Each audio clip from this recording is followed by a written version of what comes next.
প্রতি বছরই বাংলাদেশের মানুষ বন্যার কবলে পড়লে ফারাজ করিম চৌধুরী ছুটে গিয়ে তাদেরকে সাহায্য করে থাকে। বাংলাদেশের যে কোনো প্রান্তরে গিয়ে তিনি এই সাহায্য করে থাকে। তবে কিছুদিন আগে কোটা আন্দোলন নিয়ে তাকে বিভিন্ন ধরনের সমস্যার মুখোমুখি পড়তে হয়। তাকে নিয়ে নানান রকম মানুষ নানান রকম কথা বলে।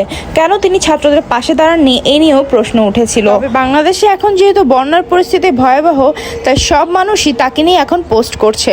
সবাই বলছে ফারাজ ভাই আপনি সবসময়ের মতো এগিয়ে আসুন।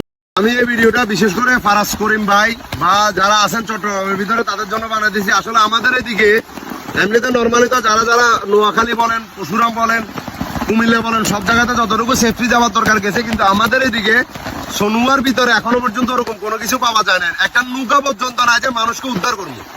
তো যদি ফারাজ করিম ভাই আপনাকে কে কি বলছে বা কে কি করছেন আগে সবকিছু বাদ দিয়ে দেন ভাই। সত্যি কথা বলতেছি যে এটা আমি আপনাদেরকেই দরকার, যে যাই বলুক সবকিছু ভুলে যান। যদিও বন্যা পরিস্থিতি নিয়ে ফারাজ করিমের পেজে এখন পর্যন্ত কোনো রকমের পোস্ট করতে দেখা যায়নি। তবে সবারই ধারণা এই রকম বিপদে বাংলাদেশের মানুষের পাশে আবারও ফিরে আসবেন ফারাজ করিম চৌধুরী।